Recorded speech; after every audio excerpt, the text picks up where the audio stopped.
السلام علیکم واړه ستړي ماسو چې لک روپۍ دې لګېږي دې نه بعد به دې 50,000 لګېږي لک روپۍ به نه لګوي 50,000 روپۍ به دې لګېږي چیش باندې به لګېږي لک روپیو دا راروي الفونه دې نه بعد بیا 50,000 روپۍ لګېږي لک روپیو کار به درکوي څرنګه بیا کوي دا په 100 روپۍ باندې بلته چې نوی راروي چې دا ایل ای ډي په 100 روپۍ باندې ده او ریپیر کوي په 50 روپۍ باندې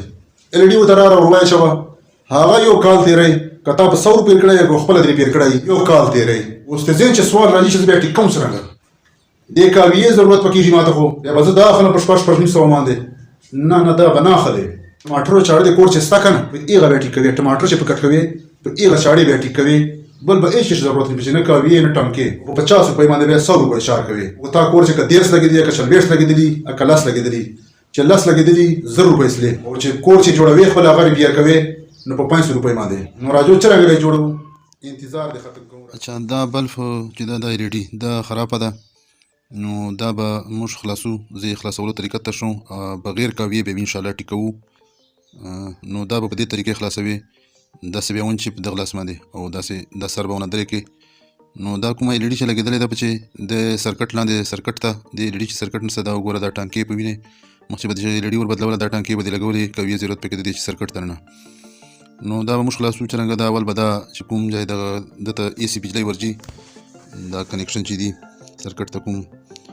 دا میخ باندې لګېدلی دا په چاړې باندې وباسو دا بل به دغسې وباسو نو اوس به دا کومه باندې ایل ای ډي لګېدلې ده دا ایل ای ډي مخکې ما خلاصه کړې وه خو دا تاسو لپاره بیا هم دغسې کوم نو چاړې باندې به داسې هغه کې داسې چاړې باندې هغه کې چې هغه چاړې سر لږ سخت غوندي دا نن سرکټ په چې وي نو دا سرکټ د جنې دغه کنیکشن وو بجلی وال دا سرکټ دغه ایل ای ډي سره به سرکټ ګوشي وو اوس دا ایل ای ډي ګانې چې کومې راغلي دي دا ډېر زبردست ایل ای ډي ګانې دي دې چې کنیکشن دی چې کاویې ضرورت نه کېږي سرکټ په چېرته دی چې دا سرکټ دغه چې سرکټ ګوشي ده او دا بلې چې کوم ده دی چې دا وګوره دلته به د ټانکې لګولې دی چې سرکټ په چې ده او دلته دا اي سي کنیکشن ده دا ښکاري دا واړه دوه سروي وي نو دې سره دا چې دي دا دې سره دلته اي سي کنیکشن ورکېږي نو راجو چې تروې شو دې ته به کوم تار ضرورت کېږي دا تار چې ده دا تار دغه دوکانو چې میلاویږي د الکتریکل دوکانو چې میلاویږي دی چې دا دوه تارونه یي سخت غوندې دوره به واخلو چې دا چوره کیس ته دوره به موږ دا تار کټ کړو دا دوره چې موږ زیاتي تار نه وي ځکه چې دا کیس تنګ وي بیا تار سړی سړی په عذاب وي نو دا به کټ کړو دې چې دا کوم دوه تارونه دي دا دوه تارونه دا ښکاري ته دا بالکل یو سنګل تار ده پچې ځکه چې کوم هغه ایل ای ډي چې دوه سروي دي کنیکشن تنګ غوندې سروي دي نو دی ته به داسې تار نه ښکوي چې دا زیاتې ریشي لکه دا وګوره داسې تار به نری تار نه وداخلي چې دا زیاتې ریشي وي پچې دا نه ورګډېږي بیا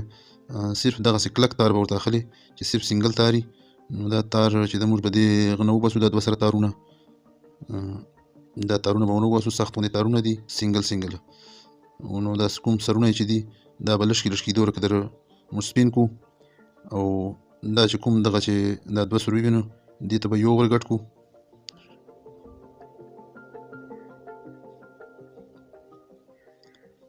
او دا بل به ورګډ کړو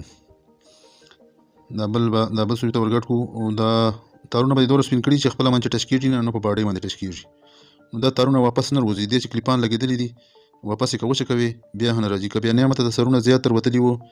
نو خپله باندې ټچ کېدا خطره خو نه خو بیا به هر حال که زیامته زیات وو دا وګوره سخت دي نو دا په چاړې ذریعې بیا هغه سرونه معمولي که در ګوټ کې که نعمته زیات وو اوس دا چې ته چور اچکوې ټیک څه که نه کېږي اوس پې چک کړو دا وګوره بجلی باندې ته چک کوو بعد دا تیار هغه ده بغیر کاویې نه کنیکشن کېږي مخکې به دې په کاویې باندې کول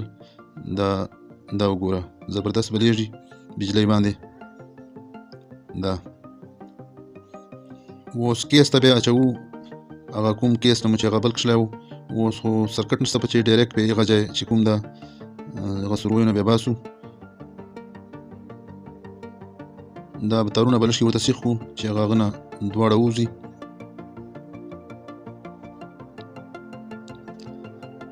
دا دوه سره تارونه وروتل چې دا چوره مو سپین کړي دي دا به داسې چنګ ته ګوټ کړو یو پله ګوټ کړو او بل پله ګوټ کړو چې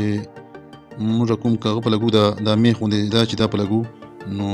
دا تار چې واپس ونه وځي دې لپاره مو دا سرونه ور ګوټ کړه دا چې په ټینګ کې نو دې چې هغه تار سر یې سار څه او دغسې به دا بل چې کوم ده دا بل به دغسې سر ورته ګوټ کړو تاروال او دا میخ به په ولګو. دا میخ په لږ کې په چاړې باندې ټیټ کړو چې صحیح ولګېږي، ختلو خطره نه وي. نو دا لړي به اوس هغسې په جي باندې ولګوو چې کوم جي نه مو کښلې وه، چاړې باندې چېرته نه ورځي. نو په چاړې باندې بیا چې دا آرام سره چې ماته نه کړو، نو دې طریقې باندې بیا وکړو. اوس چې کومه ده دا پلک چې بیا ګورو، چې پلک چې وګورو هغه چې تشکاره کړه چې پلک چې بل کړو. اسانه طریقې سره بالکل کاویې ضرورت به نه کېږي او نه بیا شیرې وړې. که دا ویډیو مو خوښه سوي نو دا ویډیو لایک او شیر کو،